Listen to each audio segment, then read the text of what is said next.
అమరవీరుల స్తూపానికి అమరవీరులకు నివాళులు అర్పిస్తేందుకు ఇచ్చేసిన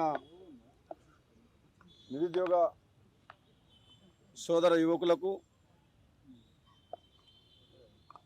నాతోటి స్నేహితులు, నియోజకవర్గం నుంచి వచ్చిన నాయకులకు, కార్యకర్తలందరికీ కూడా, మీడియా సోదరులందరికీ కూడా నా హృదయపూర్వక నమస్కారం తెలియజేస్తూ, మొట్టమొదటగా తెలంగాణ రాష్ట్ర సాధన కోసం అసూలు బాసిన ప్రాణాలు అర్పించిన అమరవీరులకు నివాళులు అర్పిస్తూ, మరొకసారి తెలంగాణ అమరవీరులని వాళ్ళు చేసిన త్యాగాన్ని గుర్తు చేసుకుంటూ, ఈరోజు ముఖ్యంగా తెలంగాణ రాష్ట్ర సాధనలో, తెలంగాణ ఉద్యమంలో ఎంతో కీలక పాత్ర పోషించి తెలంగాణ సాధనలో సాధించడంలో యువకులు పోషించిన పాత్ర ఎప్పటికీ మరవలేనిది. ఆనాడు కాంగ్రెస్ ప్రభుత్వంలో ఉన్న పార్లమెంట్ సభ్యునిగా ఉన్న నేను, నా సహచర ఎంపీలందరం సోనియా గాంధీ నాయకత్వంలో ఇక్కడ జరుగుతున్న ఉద్యమాన్ని చూసి తెలంగాణ రాష్ట్రం ఇవ్వడం జరిగింది. ఆ ఉద్యమంలో ఎంతోమంది ప్రాణత్యాగాలు చేసింది. అదేవిధంగా ఆ తర్వాత నిజాం నిరంకుశ పాలనకు వ్యతిరేకంగా ఆ రోజు మనం సర్దార్ వల్లభాయ్ పటేల్ గారు ఇదే రోజు సెప్టెంబర్ 17 రోజు హైదరాబాద్ సంస్థానాన్ని ప్రజాస్వామ్యంలో కలిపి భారతదేశ స్వతంత్ర దేశంలో కలపడం జరిగింది. అటువంటి మహానుభావుల చరిత్ర కలిగిన ఈ దేశంలో, ఈ త్యాగాల పునాదుల మీద ఏర్పడ్డ ఈ తెలంగాణ రాష్ట్రంలో అవినీతి రహిత పాలన సాగించి తెలంగాణలో ఉన్న ప్రతి పేదవాళ్లకు న్యాయం జరగాలని,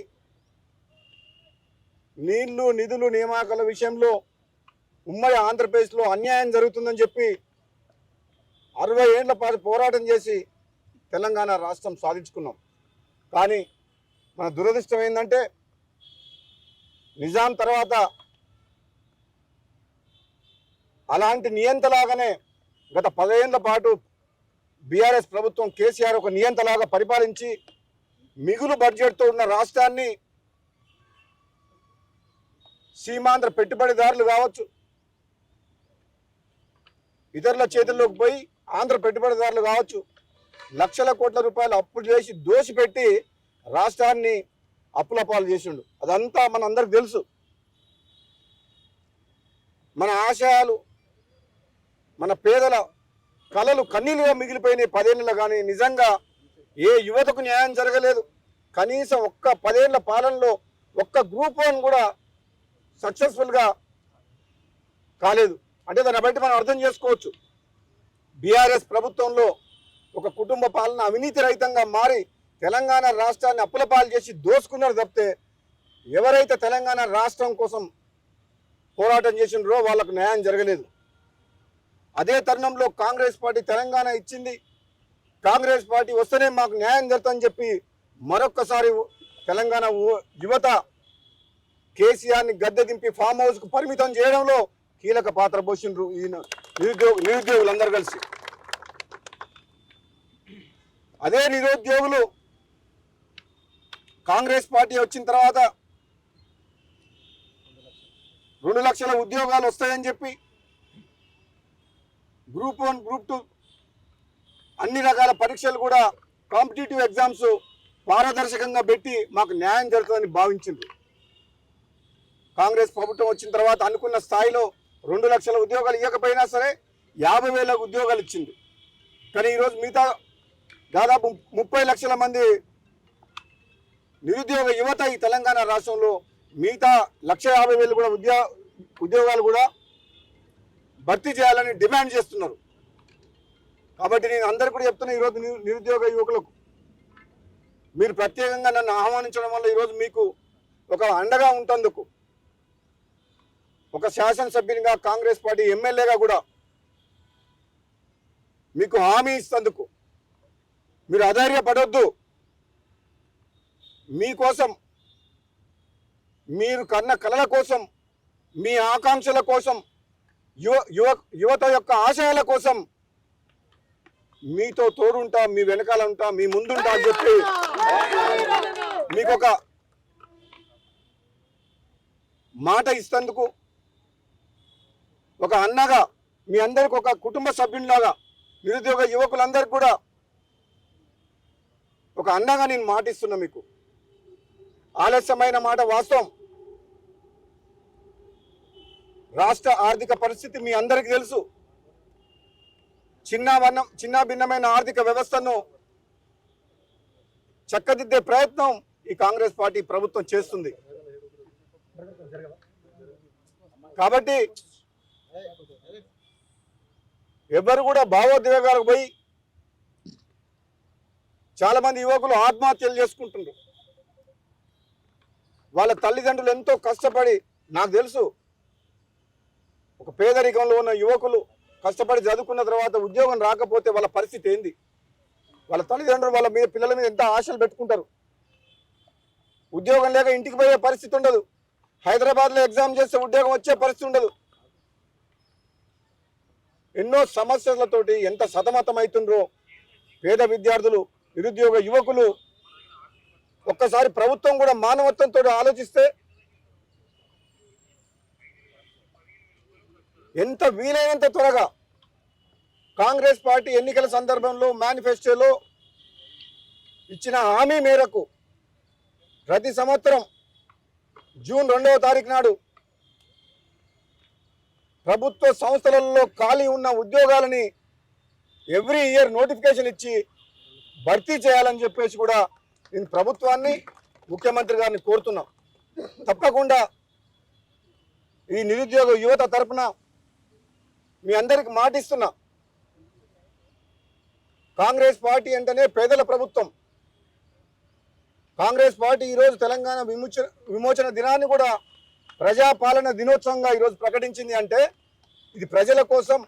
ఆనాడు సోనియా గాంధీ ఆంధ్ర ప్రాంతంలో కాంగ్రెస్ పార్టీ తుడిచిపెట్టకపోతుందని తెలిసినా సరే తెలంగాణ ప్రజలు కోరుకునేది ఈ ఉమ్మడి ఆంధ్రప్రదేశ్లో తెలంగాణకు అన్యాయం జరుగుతుందని చెప్పి సోనియా గాంధీ గారు తెలంగాణ ఇవ్వడం జరిగింది. మన దురదృష్టం 10 ఏళ్ల పాటు మన కన సాకారం కాలేదు. కానీ మీ అందరికి కూడా రాబోయే రోజుల్లో ఉద్యోగ అవకాశాలు వస్తాయి. ప్రభుత్వమే కాక నిరుద్యోగ యువతకు కాంగ్రెస్ పార్టీ ప్రభుత్వం ఇచ్చిన హామీల విషయంలో కానీ, ప్రైవేటు పరంగా, వ్యాపార పరంగా తమ కాళ్ళ మీద తాము నిలబడతామని ఎవరన్నా యువత ముందుకొస్తే ఆర్థికంగా వాళ్ళకు కూడా సపోర్ట్ చేసేందుకు ఈ ప్రభుత్వం మాట ఇచ్చింది. కాబట్టి తప్పకుండా, ఎందుకంటే మీ అందరికీ తెలుసు, ప్రతి ఒక్కరికి ప్రభుత్వ ఉద్యోగం అనేది సాధ్యం కాని పని. ప్రభుత్వ ఖాళీని నింపాలని చెప్పి మీరు ఏదైతే డిమాండ్ చేస్తుండ్రో అది సముచితం, న్యాయం, ధర్మం.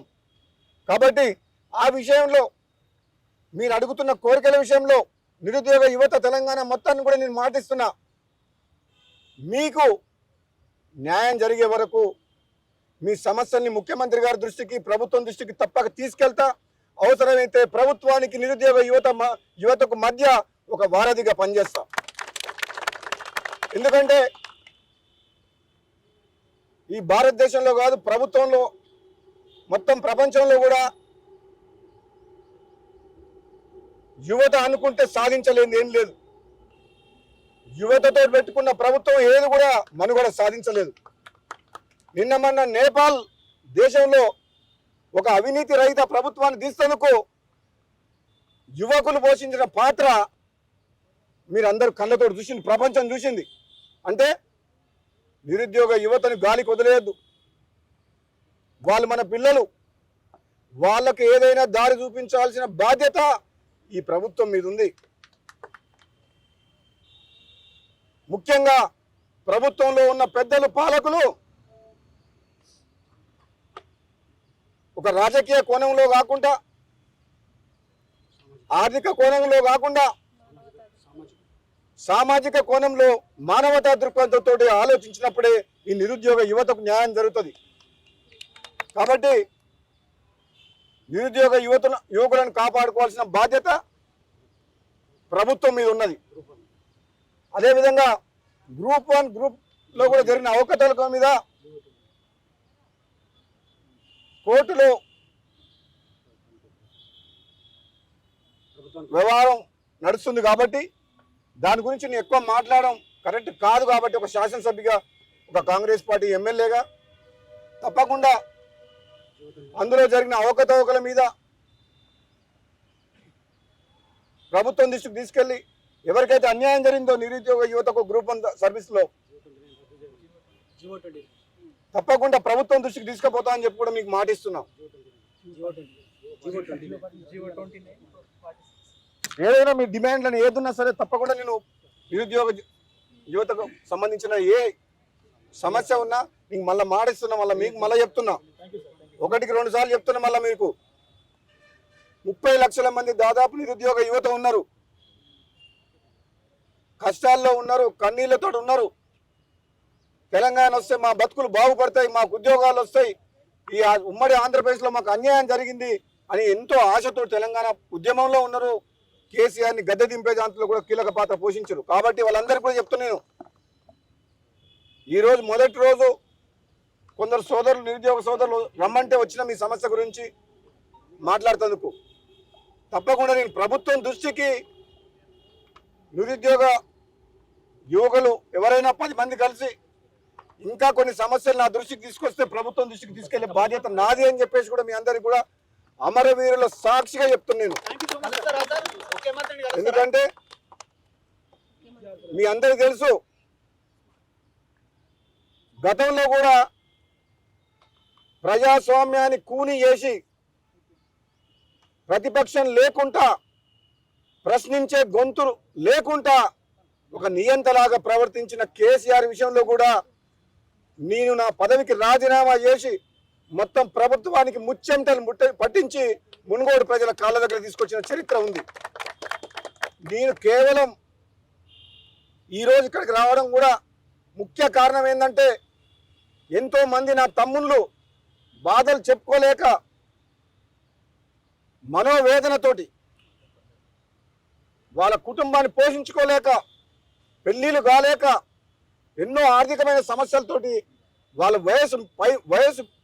వయసు మీరిపోతుంటే కూడా ఉద్యోగాలు రాక, వాళ్ళ జీవితంలో సెటిల్ కాక ఎంతో మంది, లక్షల మంది యువకులు ఈరోజు బాధలలో ఉన్నారు, మానసిక వేదన అనుభవిస్తున్నారు. అటువంటి విద్యార్థులకు, అటువంటి నిరుద్యోగ యువకులకు ధైర్యం చెప్తందుకు ఒక అన్నలాగా మీరు రమ్మన్నారని చెప్పి ఇక్కడికి వచ్చిన. కాబట్టి ఏది ఏమైనా నాకు ఈరోజు తెలిసింది, నేను అమరవీరుల స్తూపం ఈరోజు సెప్టెంబర్ 17 అని చెప్పి నేను వస్తుంటే కొన్ని ఎడ్యుకేషన్ ఇన్స్టిట్యూషన్ దగ్గర కూడా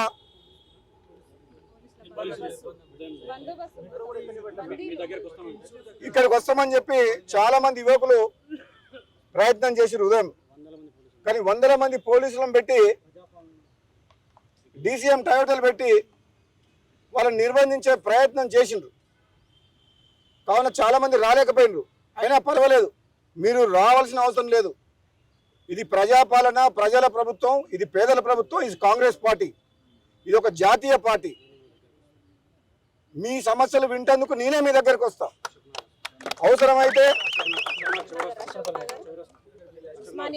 అవసరమైతే సిటీ సెంట్రల్ లైబ్రరీ చిక్కడపల్లికి వస్తా, అవసరమైతే అశోక్ నగర్ చౌరస్తాకు వస్తా, అవసరమైతే దిల్సుఖ్నగర్కి వస్తా.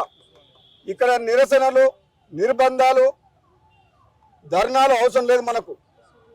ఈ ప్రజాస్వామ్యబద్ధంగా ఏర్పడ్డ ఈ కాంగ్రెస్ పార్టీ ప్రభుత్వం తప్పకుండా రాబోయే రోజుల్లో నిరుద్యోగ విషయంలో, నిరుద్యోగ యువత విషయంలో నిర్లక్ష్య వైఖరి, నిర్లక్ష్య ధోరణితో ఉండకుండా మీ సమస్యలు ఎప్పటికప్పుడు కూడా ప్రభుత్వం దృష్టికి, ముఖ్యమంత్రి దృష్టికి తీసుకుపోతా అని చెప్పి మరొకసారి మాటిస్తున్నా. కాబట్టి సోదరులారా, మీరు ధైర్యంగా ఉండండి.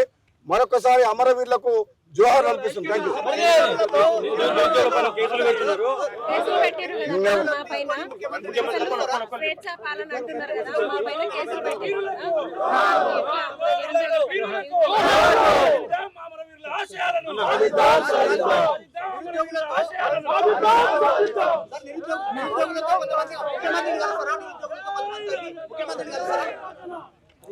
ఆల్రెడీ అన్ని విషయాలు చెప్పినా మీరు ఆల్రెడీ అన్ని మాట్లాడారు.